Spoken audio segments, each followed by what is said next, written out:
Энэ удаагийнхаа бичлэгээр 2025 онд нээлттэй хийсэн драм төрлийн What We Hide киног товчлон ярьж өгөхөөр сонголоо. Эгч дүүс болох Spider Jesse 2 хар тамхи хэтрүүлэн хэрэгэлсний улмаас амиа алдсан ээж Jesse-гийнхээ цогцсыг нулимс тослуулан харж зогсно.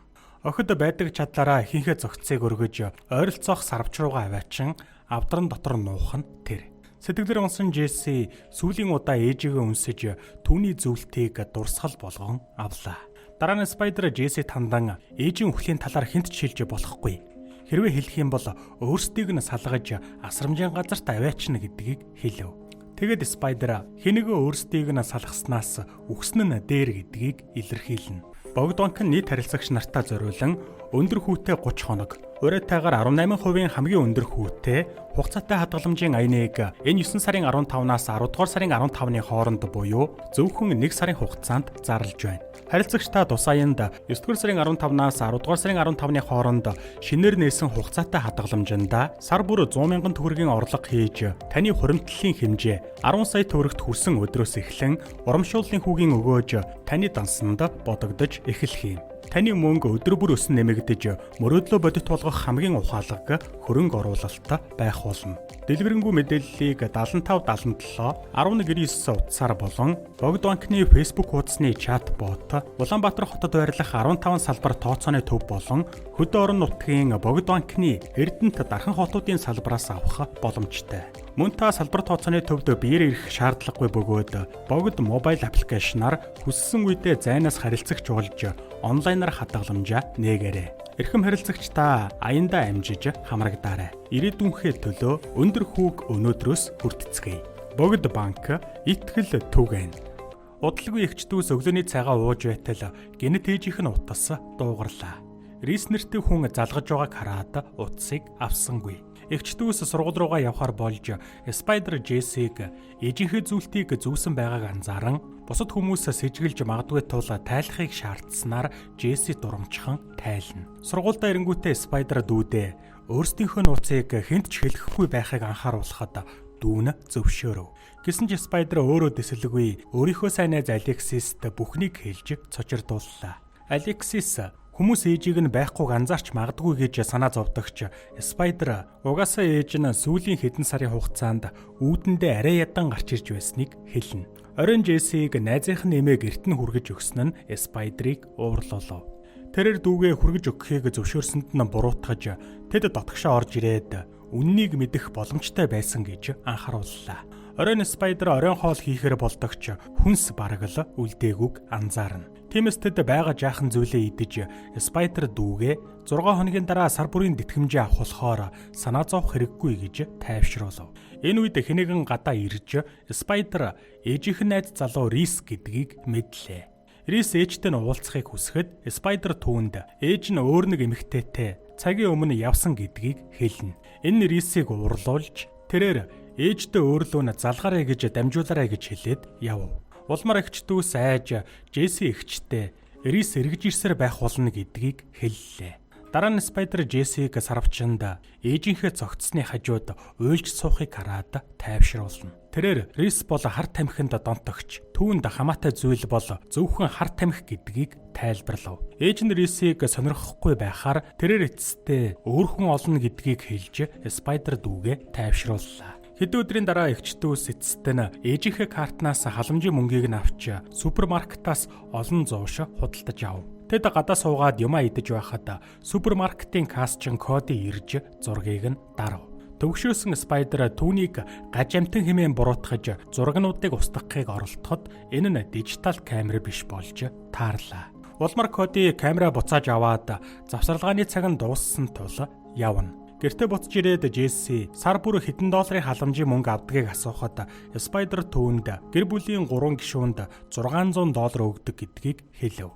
Маргааш өглөө ээжийнх нь утас дахин дуугарч Spider дахиад л утсыг авсангүй. Удалгүй утсанд дууд шуудан ирэх ба Хүүхэд хамгааллын ажилтан Паулаас JC хүүхдүүддээ зохих ёсоор халамж тавьж байгаа эсхийг шалгах гэж байгаа бололтой. Үүнийг сонсоод эгчдүүс айн сандарч яран ээжийнхээ өрөөг цэвэрлэхээр шийдлээ. Өрөөг цэвэрлэж байхдаа тэд багшлах гэрчлэгээ олж Спайдер ээжигээ дээр үед багш байсан гэдгийг олж мэдэх ба JC үүнд бараг л итгэсэнгүй. Улмаар Спайдер ээжигээ банк руу ажлын ярилцлаганд орохоор явсан гэж хэлэхээр шийдэхэд дүүн ээжийн машин гадаа байгаа гэдгийг онцлон. Эгчдүүс машиныг хөдөлгөхөөр яран гүйдэгч гол асуудал нь Спайдер машин яаж жолоодохыг мэдэхгүй. JC эгчтэй go-kart машин хэрхэн жолооддгийг нь сануулснаар Спайдер машиныг жолоодон нууж чадав.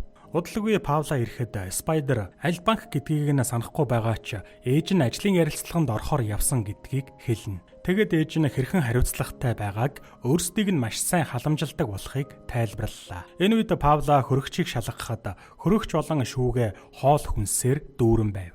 Мөн JC-гийн өрөөч цэвэрхэн байлаа. Эцэст нь асуудалгүй гэж үздсэн бололтой Паула явхдаа ээжигээ өөрлөө нь залгаарай гэж хэлээрэй гээд явна. Түүнийг явсны дараа дүүн Паулаг дахиж ирэх байх хэмээн санаа зовход Спайдер өнөөдрийг хүртэл маш олон өөр ажилтан ирж байсан. Тэд нэг жил ч ажилдаггүй болохоор дараагийн удаа өөр хүн ирнэ хэмээн дүүгээ тайвшруулав. Өөр ханагтай шериф байна. Мансурсан байдалтай жолоо барьж яваад осолдсон хоёр донтогчийн гаргасан ослыг шалгана. Хамгийн харамсалтай зүйл нь гэвэл тэдний арын суудалд хоёр бяцхан хүүхэд нь байсан ба азар тэд амьд үлджээ. Оройн Бен гэртээ буцаж ирэхэд охин Алексис нь Спайдертай хамт байх ба Алексис шериф Бенийн охин гэдэг нь тодорхой болно. Спайдер тэдний гэр бүлтэй оройн хоол идэж байхдаа ээж нь өнөөдөр завгүй болохоор автобусаар явна гэдгээ хэлв. Гэтэл Бен гадаа харанхуй аюултай болохоор түүнийг ганцаараа нь явуулахгүйгээр хүргэж өгөхийг хүслээ. Удалгүй тэд Спайдерийн гэрийн гадаа ирэхэд Бен өөрийгөө болон ээжийг нь сургуульд байхдаа нэг ангид байсан гэдгийг илчлэн. Тиймээс Бен гэрлүүн орж ээжтэй нь уулзахыг хүсэхэд Спайдер ээж нь маргааш орох ажлын ярилцлаганаасаа болоод маш их сандарчгаа болохоор зочин ирэхийг хүсэхгүй гэж тайлбарлав. Түүнийг гэртээ ороход дүүн эгчийгээ өөрийг нь найзынхаа эмээгээр хүргүүлж болохгүй гिचгээд өөрөө шерифээр хүргүүллээ хэмээн буруутгана. Оройн Спайдер дүүгээсээ уучлалт гуйхад JC өмнө нь хизээч их чинь уучлалт гуйж байгаагүй болохоор гайхлаа. JC гэнэт гунигт автаж өөрсдийгөө ийм байдалтай хэр хол явах бол гэдгийг эгчээсээ асуув. Маргааш нь Спайдер автобусны тасалбарын үн асуухаар очиход хүлээн авахч түүний насыг нь асуух ба тэрээр сандарсандаа 15 гэж хариулна. Улмаар эмэгтэй Спайдерийг гэрээсээ зугтаахч байна гэдгийг ойлгон түн шиг огтод гэрээсээ зугтаах нь илүү хүнд хэцүү болно гэдгийг анхаарууллаа. Эмэгтэй шаардлагатай болоод тусламж дуудахыг санал болгоход Спайдер юу ч хэлэхгүй гарч яв. Тэгээд Спайдер супермаркет руу орж Кодитэй дахин тааралдах ба Коди түүнд өмнө нь дарсан зураг өгснөөр түүнийг инээмсэглүүлнэ. Коди түүнийг гадуур гарч зураг дарахыг хүсэхэд Спайдер шуудхан л татгалзлаа. Оройн JC Кодигийн авсан зургийг олж хараад эгчийг шоолж тэднийг гадуур зугаалсан эсхийг асуув.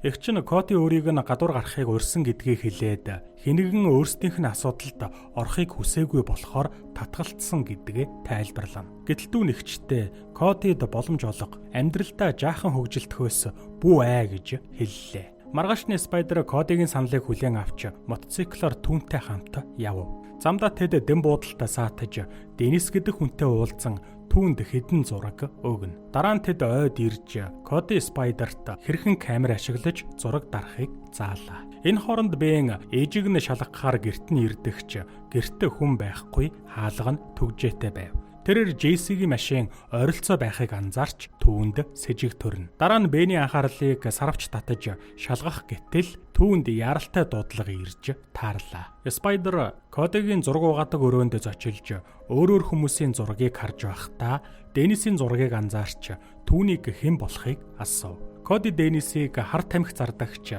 эхнэр нь хар тамхи хэтрүүлэн хэрглэж нас барсны дараа хүүхдүүдээ өөр дээрээ авсан. Одоо тэр баг саг хууль бус зүйл хийж голоо зогоодог гэдгийг тайлбарлана. Хожим нь Спайдер Кодиогоор гэрээсээ хол буулгуулж ээж нь хатуу хүн болохоор өөрийг нь хөвгүүдтэй байхыг харах дургүй хэмээн тайлбарллаа. Салхихаа өмнө Коди түүнд зураг дарах дижитал камера түргснээр Спайдерт маш сайхан санагдав. Дараагийн өдрүүдэд эгчтүүснээр амьдралаа аль болох хэвийн үргэлжлүүлж хүнд хэцүү нөхцөл байдлынхаа дундуур жаахан чолов баяр хөөртэй мөчүүдийг өнгөрүүлэхийг хичээнэ. Нэг өдөр хоолны газарт байж байтал Рис тэдэн дээр гэнэт ирж ээж нь одоо болтол залгахгүй байгаад уурлаа. Спайдер ээж нь одоо хэрэглэхээ болсон. Түүнтэй холбогдох шаардлага байхгүй гэж хэлэхэд Рис ээж нь түүнд баасан гараг гэхэд $300 өрөө төлөхийг шаардав. Энэ нь эгчдүүс арай ядан амьдралаа залгуулж байхад нөхцөл байдлыг илүү хүндрүүлнэ. Маргааш нь Спайдер барьцаалан зээлдүүлэх газарт очиж кодыг өгсөн камерыг барьцаалах гэхэд эзэн нь түүнд $50 санал олголоо. Өөр ямар ч сонголт үлдээгүй Спайдер ээжийнхээ зүйлтийг барьцаалахаар шийдэв. Эзэн түүнд 2-7 хоногийн хугацаа өгч хэрвээ буцааж авахар бол үнэ нь 2 дахин нэмэгдэнэ гэдгийг анхааруулна. Оройн Спайдер Ристэй уулзаж түүнд мөнгийг өгөх болохоор одооноос өөрсдийг нь тайван орхихыг хүслээ. Тэрээр түүнд мөнгийг өгөхөд Рис ээжийг нь юу галзууруулсныг Спайдерт харуулах тул хэсэг хугацаанд үлдэхийг хүсэв. Спайдер айж явахыг оролдсон ч Рис ээжийг нь хэрэглэхээ болсон байж охиноо ганцаараа ийшээ ирэхийг зөвшөөрсөнд итгэхгүй байгаагаа хэлнэ. Айсан Спайдер гарч явхад Рис түүнтэй яриагаа дуусгаагүй байгаа хэмээн хашгирсаар. Спайдер гэртээ буцаж ирээд тэрээр шуудхан л сарвч руу очиж авдрыг өшөглөн нулимс туслуулан уйлна. Тэрээр ээжтэй хандан түүнийг үзен ядаж байгаагаа өөрсдийг нь ийм байдалд оруулсанд харааж хашгир. Мөрөөдөл тань хоосон төсөөлөл бус бодит амьдрал болж гэр бүл ирээдүйдээ үлдэх хамгийн үнцэнтэй хөрөнгө оруулалт болно. Өндөр хүүтэй 30 хоног Богд банкны хадгаламжийн урамшуулалт аянаар та зөвхөн 1 сарын хугацаанд шинээр нээсэн хугацаатай хадгаламжийн 18% хамгийн өндөр өгөөжийг хүртэх боломжтой. Богд банк итгэл түгээн. Хожим нь Спайдер интернетээс судалгаа хийж дүүгээ албан ёсоор өргөж авахын тулд 18-аас дээш настай санхүүгийн хувьд тогтвортой байх ёстой гэдгийг олж мэдлээ. Оройн Джесси ихчээсээ ээжийнхээ зүйлтний талаар асуухад Спайдер гарцаагүй олдно хэмээн дүүгээ тайвшруулна. Энэ үед шериф Бенес ээжийг нь болон эгч дүүсийг оройн хоолнд урьсан дуут шуудан ирснээр охидын санааг зовов.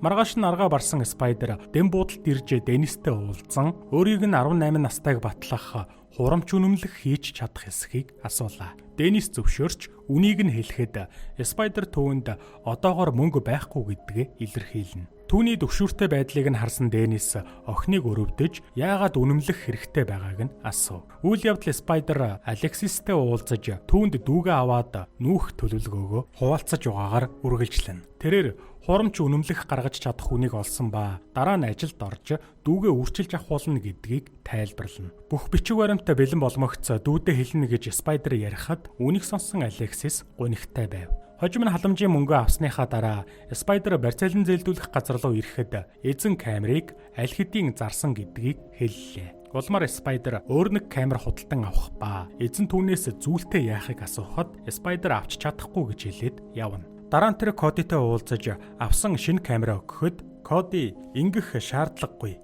гээд дахин гадуур гарах санал тавив. Спайдер эхэндээ эргэлзэж байсан ч Коди гуйсаар байсан тул эцэст нь зөвшөөрлөө. Улмаар тэд хамтдаа ойд ирж зураг дарж цагийг зугаатай өнгөрүүлнэ. Маргааш нь Астамтай Джесси амьсгалах төхөөрөмж нь бараг л дуусч байгааг Спайдерт сануулав. Эгч нь хичээлийн дараа дүүргэнэ гэж амлах ба энэ үед хэнэгэн хаалга догшсноор эгч дүүсийг сандрахлаа. Гэтэл ээжтэй нь уулзахаар ирсэн хүүхэд хамгааллын Паула байж таарна. Удалгүй тэрээр байшингийн арын хаалгаар ордогч байшинд хинч байсангүй. Дараа нь тэрээр сарвч руу ирээд орох гэсэн ч цоочтой байх ба эгч дүүс дотор нь нуугджээ. Паула хэрвээ өнөөдөр ээж нь холбогдохгүй бол шерифт мэдэгдэнэ гэж анхааруулав. Джесси ийм маягаар амьдрахаас залхсан тул хүүхэд хамгааллын газарт бүгдийг нь хэлэх хэрэгтэй гэдгийг эгчтэй илэрхийлнэ. Спайдер дүүдээ чимээгүй байхыг даалгаж хурамч үнэмлэхээ авахар Денис рүү шууд очлоо. Харамсалтай нь Денис хүүхдүүдийнхээ асран хамгааллын шүүх хуралтай болохоор байсангүй.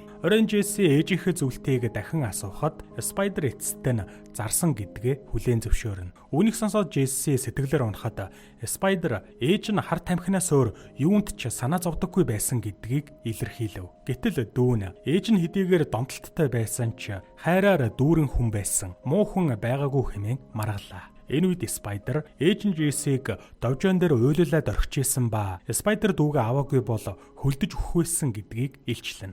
Мөн ээж нь жирэмсэн байхдаа хар тамхи хэрглэсэн болохоор Джессигийн уушгийг гэмтээж астм өвчтөй төрсөн гэдгийг хэлв. Гэсэн ч Джесси энэ бүхэнд итгэж чадахгүй гадагшаа гарч уйллаа. Удалгүй түүний амьсгалан давчтаж амьсгалах төхөөрөмж ашиглах гэсэн ч хоосон байх нь тэр. Хэсэг хугацааны дараа Спайдер дүүгээ газар ухаангүй байхыг олж маш ихээр сандарна. Тэрээр түргэн тусламж руу залгаад тэд ирэхэд хугацаа орно гэдгийг мэдээд өөрөө жолоо барин эмнэлэг рүү ирэв. Эмч тэр даруй Джессиг эмчилж эхэлсэн ч эцэг эх эсвэл хууль ёсны асран хамгаалагчийн зөвшөөрлгүйгээр Джессигийн нөхцөл байдлыг мэдэгдэхээс татгалзана. Удалгүй эмнэлгээс дуудлага авсан Бен ирж эмчтэй ярилцаад Спайдерт дүү нь сайн байгаа гэдгийг хэлснээр тэрээр уйлсаар. Тэрээр амьсгалах төхөөрөмжийг нь дүүрэхээ мартсандаа өөрийгөө буруутгахад Бен түүнийг Джессигийн эгч нь болохоос ээж нь биш гэдгийг сануулав.